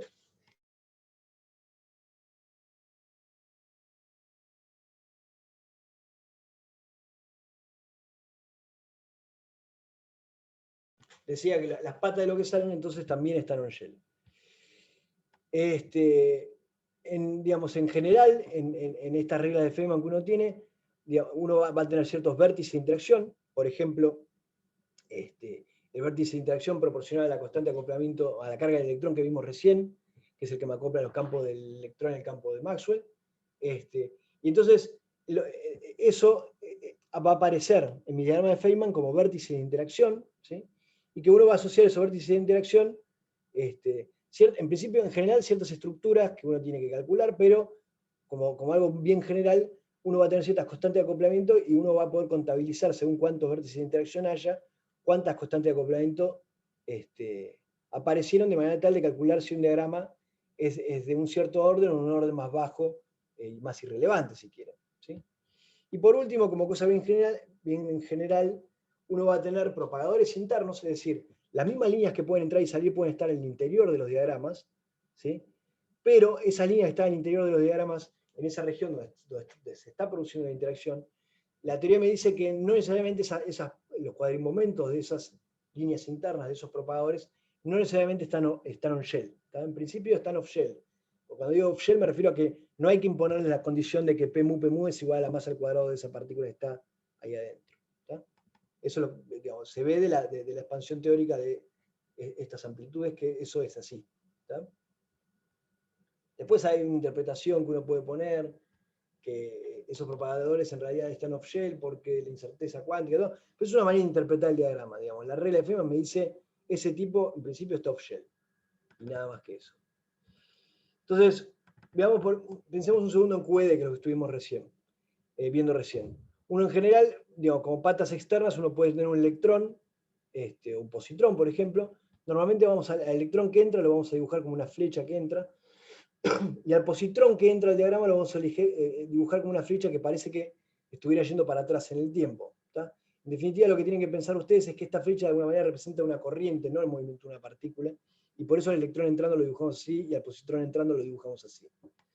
El electrón que sale, en cambio, lo dibujamos como una flecha que sale, como si físicamente estuviera saliendo, y el positrón que sale pareciera como que circula la corriente al revés. ¿Está bien? El fotón, como vimos, que tiene una partícula y una antipartícula que son indistinguibles entre sí, no hace falta ni siquiera en lo que uno elige distinguir entre fotón y antifotón, porque son lo mismo, o sea que un fotón que entra, un fotón que sale en un diagrama, uno lo dibuja simplemente con una línea enroscada de esta manera que entra, o una línea así que sale, ¿sí? En cualquier diagrama de QED. Entonces, bueno, el vértice de interacción, acá hay una flecha que está mal, hoy revisando mis notas me di cuenta. El vértice de interacción de QED, como vimos recién, era, bueno, proporcional a la constante de acoplamiento, que es la carga del electrón, el campo del electrón, campo de gauge, ¿sí? Entonces, digamos, no voy a entrar en el detalle, pero básicamente esto es el vértice que implica este término cúbico en el lagrangiano, es un vértice que tiene esta pinta, ¿sí? Donde tengo una línea que entra, una línea que sale, continua, ¿sí? Que corresponde a los campos de electrón-positrón, ¿sí? Y un campo de gauge. O sea, es un vértice de 3 patas, ¿sí? Este vértice de 3 patas yo lo puedo girar a gusto y escribirlo de la manera que yo quiera mientras siga siendo un vértice con 2 líneas continuas que representan el campo de electrón-positrón, con una flecha que es continua y un campo de gauge. Fíjense que, por ejemplo, este diagrama que le dibujé acá, podría dar vuelta a la pata y en vez de un fotón saliendo, es un fotón que está entrando. Este de acá, que dibujé, está mal porque fíjense que la flecha acá no tiene continuidad. Esta flecha debería ir al revés, ¿sí? La flecha siempre tiene continuidad, la corriente se conserva y es continua. Acá di vuelta a este de acá. Y son todas versiones del mismo vértice que, como les digo, uno lo puede orientar de la manera que uno quiera para construir el diagrama que uno esté interesado en construir. Ahora, supónganse que yo quisiera un proceso, por ejemplo, tan elemental que solamente implica un único vértice de interacción. Como por ejemplo, qué sé yo, supónganse que tengo un positrón que entra, un electrón que entra, que sería esta flecha para el otro lado, y esta flecha así, un electrón y un positrón que entra, que se aniquilan en un fotón, ¿sí? Uno podría dibujar eso con este vértice de interacción. En principio sería posible. Pero como vimos, eso está cinemáticamente prohibido, ¿sí? No existe un proceso que respete toda la relatividad especial, donde yo tengo un electrón y un positrón, o sea, partículas con la misma masa, que chocan y decaen en un fotón. Ya discutimos en la guía 2, las primeras clases, que eso no es posible, ¿sí? Entonces, ¿qué es lo que pasa? Bueno, ¿cómo puede ser que el diagrama más sencillo del mundo, con el ladrillito fundamental, que es este vértice, no es posible cinemáticamente? Bueno, acuérdense que los propagadores internos, ¿sí?, van a ir off-shell. Entonces, si bien este diagrama de Feynman es imposible, uno no va a poder construir un diagrama donde un electrón y un positrón se aniquilan y forman un fotón, eso sí va a ser posible como una parte interna de un diagrama un poco más complicado, ¿tá? No es cierto como un diagrama fundamental, pero sí va a ser cierto como un diagrama más complicado. Entonces, veamos algunos casos. Por ejemplo, supónganse el de scattering de Compton, ¿sí? El scattering de Compton es un electrón y un fotón que interactúan y me sale un electrón y un fotón. Acá no tengo ninguna mutación de partículas ni nada raro, ¿sí? Este es el ejemplo que ustedes resolvieron cinemáticamente, que vieron cómo varía la frecuencia de un fotón en un choque de este tipo, etc. Entonces, desde el punto de vista del diagrama de Feynman, ¿cómo podría construir este scattering de acá? Bueno, fíjense, puedo agarrar y usar dos vértices del único vértice que hay en QED, que es este vértice de acá, donde tengo una flecha continua, ¿sí? De esta manera, y acá uso otro vértice de esto, donde tengo otra flecha continua, ¿sí? Donde salen dos líneas continuas con flecha continua, y una línea de fotón. Acá también lo mismo, dos líneas continuas con flecha continua, con una línea de fotón. Digamos, lo puedo pensar como que viene un electrón y un fotón, que se acoplan a este objeto acá, que parecería ser un electrón, por cómo está corriendo en el tiempo, y que me sale un electrón y un fotón. Fíjense que estoy respetando el hecho de que lo que entra con una flecha hacia adentro es un electrón, lo que sale con una flecha hacia afuera es un electrón, ¿sí? En principio, si este tipo tiene cuadrimomento P1, eso va a estar on shell. Este tipo tiene cuadrimomento P2, eso también va a estar on shell. Este tipo tiene cuadrimomento P3, eso también va a estar on shell. Y este fotón tiene cuadrimomento P4, eso también va a estar on shell. Pero el cuadrimomento del tipo del medio, de este electrón, positrón que tengo acá en el medio, que en principio tiene un cuadrimomento que es P1 más P2, porque el cuadrimomento se conserva en cada uno de los vértices, este tipo de acá no tiene por qué estar on shell, ¿tá? O sea, este tipo de acá, P1 más P2 al cuadrado, no tiene por qué ser más al cuadrado. Que es lo que venía insistiendo desde antes. Los propagadores internos de los diagramas no necesariamente están on shell, ¿sí? ¿De qué orden, digamos, de qué orden de magnitud va a ser la amplitud de dispersión de este proceso? Bueno, fíjense que tengo un vértice de interacción, dos vértices de interacciones. Cada vértice de interacción tiene asociada una carga de electrón, o sea que esta amplitud de dispersión va a ir como la carga de electrón al cuadrado, que va como 1/137 en las unidades en las que estamos trabajando. La pregunta que uno se puede hacer, bueno, ok, acá encontraste un diagrama que te explica la dispersión, el scattering de Compton, ¿sí? Es un diagrama que sigue la regla de Feynman en el sentido de que tiene las patas que entran y que salen que deberían tener, y que usa el vértice de QED acá y usa otro vértice de QED acá. Entonces la pregunta que uno se podría hacer, ¿es este el único diagrama de Feynman que me permite explicar este proceso? Y la respuesta es no, hay infinitos diagramas que permiten explicar el scattering de Compton, ¿sí? Este es el proceso que, digamos, que usa menos vértices de interacción y que por lo tanto es el que contribuye más fuertemente a esta amplitud de scattering. Pero en principio va a haber vértices de órdenes más bajos, con potencias más altas o con mayor cantidad de vértices de interacción, después les voy a dibujar algunos, que también contribuyen al scattering de Compton, pero en menor medida, ¿tá? Porque tienen potencias más grandes de una constante de acoplamiento que es menor a 1, ¿sí? Veamos otros fenómenos en QED. Un fenómeno que sí se puede producir, o sea, una aniquilación de electrón en positrón en un fotón no se puede producir, ya lo vimos, está cinemáticamente prohibida. Pero una aniquilación entre un electrón y un fotón, un positrón, en dos fotones está cinemáticamente permitida, ¿sí? ¿Cómo lo puedo dibujar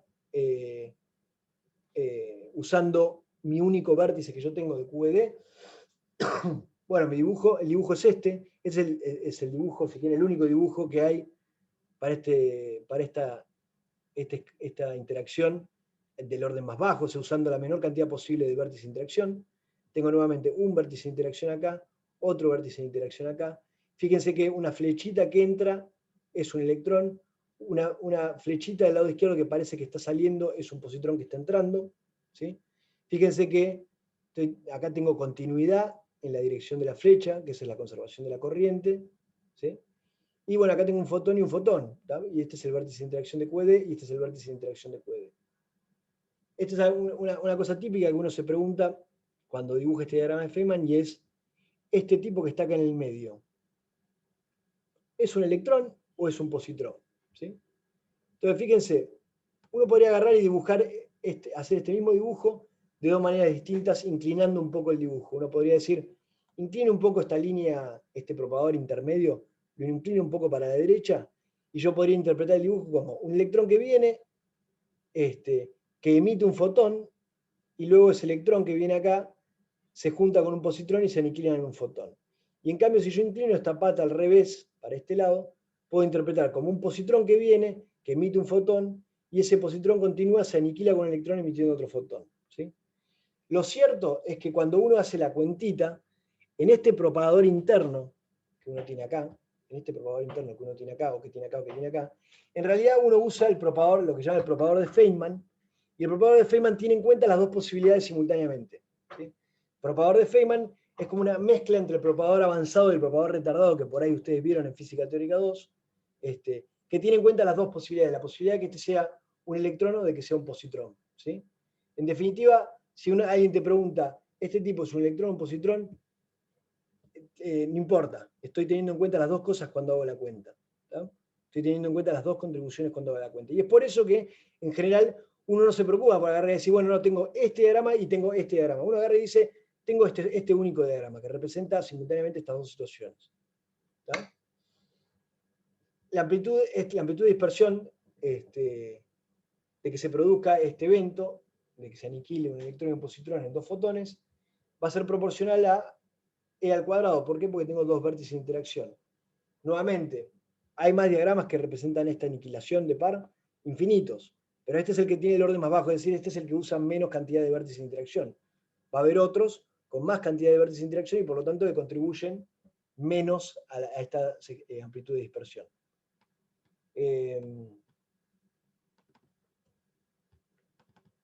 Otro diagrama que creo que estuvieron viendo en la teórica, scattering de luz por luz, ¿sí?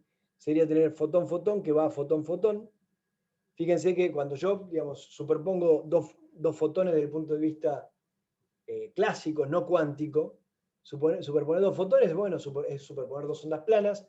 Las dos ondas planas superpuestas se suman linealmente y en principio, obviamente, cuando uno toma el módulo al cuadrado de esas amplitudes, uno ve ciertos patrones de interferencia, lo que ustedes conocen de física 2, de física 3, de todas las físicas que ya vieron, pero estrictamente hablando, en ese tratamiento clásico de luz más luz, no hay interacción, ¿sí? Lo que uno hace es simplemente sumar amplitudes y ver los factores los factores de interferencia que me pueden llegar a quedar cuando tomo un módulo al cuadrado, pero nada más. En cambio, en la versión cuántica de esta teoría, en QED, en principio existe interacción. Yo sumo luz más luz, hay una interacción, ¿sí? No solamente superponer dos ondas. Y bueno, ¿cómo puedo construir un diagrama no trivial de fotón-fotón que va a fotón-fotón? Usando 4 vértices como mínimo, ¿sí? Fíjense que, nuevamente, estoy usando los 4, este vértice es un vértice de QED que tiene una flecha que entra y otra que sale, vértice de QED que tiene una flecha que entra y otra que sale, vértice de QED con una flecha que entra y otra que sale, vértice de QED con una flecha que entra y otra que sale, y que en cada uno de ellos tengo un fotón, ¿sí? Nuevamente acá, como se darán cuenta, es un quilombo hacerse la pregunta de si esto es un electrón o es un positrón, porque todo depende de cómo oriente el diagrama. Sin embargo, digamos, el diagrama en sí es uno solo, y cuando uno hace la cuenta, acá tiene en cuenta todas las posibilidades de que cada uno sea un fotón, un positrón o un electrón, usando el propagador de Feynman, que es el propagador correcto para tener en cuenta eso. Bueno, como ven acá, como tuve que usar sí o sí para hacer este proceso 4 vértices de interacción, la amplitud va a ser proporcional a la constante de acoplamiento a la cuarta, es decir, va a ser de un orden muy bajo. Este fenómeno va a ser despreciable comparado con todo el resto de los fenómenos que son de orden más bajo en general en QED. Ahora, una cosa particular que apareció en este diagrama y que no había en los otros diagramas es que acá hay un loop, ¿sí? Como ven, en este diagrama de Feynman hay una figura cerrada formada por propagadores internos, algo que no pasaba antes.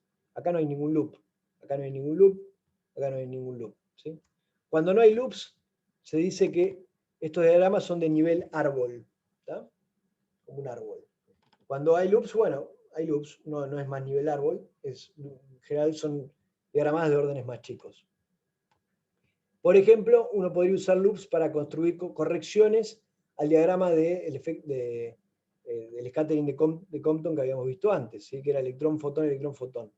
Fíjense, yo podría agarrar y al mismo diagrama que tenía escrito antes, agregarle un loop acá, ¿sí?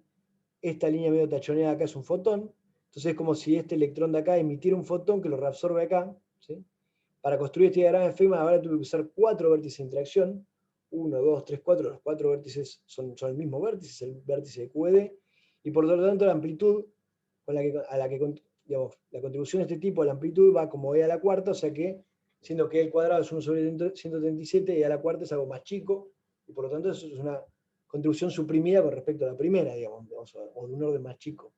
Pero esto para mostrarles que efectivamente en realidad uno podría continuar con esto y hay infinitos de estos diagramas, y uno tiene que ir quedándose a un cierto orden, plantarse un orden hasta donde está contento con la precisión con la que está pudiendo predecir algo, y quedarse ahí, porque la serie perturbativa es infinita. Bueno, digamos, como comentario extra, porque hay diagrama, hay en la guía, digamos, que habla de transformaciones de Gauge 1 globales, hay algunos ejercicios donde aparece Klein Gordon, entonces quería solamente hacer un comentario medio tonto.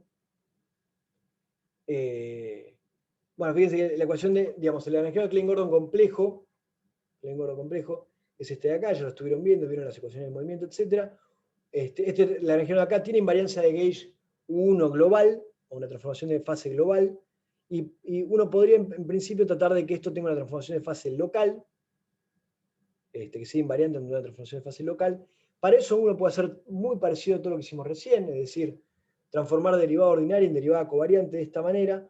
Ahora fíjense que a diferencia del campo de Dirac, donde hay una única derivada actuando sobre el campo de Dirac, acá hay una derivada actuando sobre el campo de Klein Gordon y una derivada actuando sobre el campo de Klein Gordon complejo. Entonces, tengo que tener en cuenta ese detalle que es una sutileza nada más, pero voy a reemplazar derivada ordinaria por derivada covariante del campo phi. La derivada covariante del campo phi es esta derivada, agregué este término compensador, y la derivada ordinaria del campo phi conjugado va a pasar a ser la derivada, o sea, va a ser el conjugado de la derivada covariante del campo phi, que en definitiva cuando lo escribo explícitamente me cambia el signo en este término del campo compensador. Un pequeño detalle para que tengan en cuenta. Pero efectivamente esta teoría de acá, cambiando derivadas por derivadas covariantes, teniendo en cuenta estos detalles, es invariante ante una transformación de Gauge que implica una transformación de fase local para el campo escalar y la transformación de Gauge que uno conoce típicamente para un campo del tipo Maxwell. Entonces, si uno hace eso, covariantiza las derivadas y agrega un término que le dé dinámica a ese campo a mu, lo que uno obtiene es la teoría que se llama teoría de la electrodinámica escalar, Scalar Electrodynamics, ¿tá? Que tiene una física relativamente, o sea, tiene algunos fenómenos que son muy parecidos a la electrodinámica cuántica, es decir, a acoplar el campo de Dirac al campo electromagnético, pero tiene algunos detalles que son bastante diferentes en las predicciones que te da. Con esto más o menos termino la clase de hoy y le quería preguntar, primero antes que nada, pregúnteme dudas.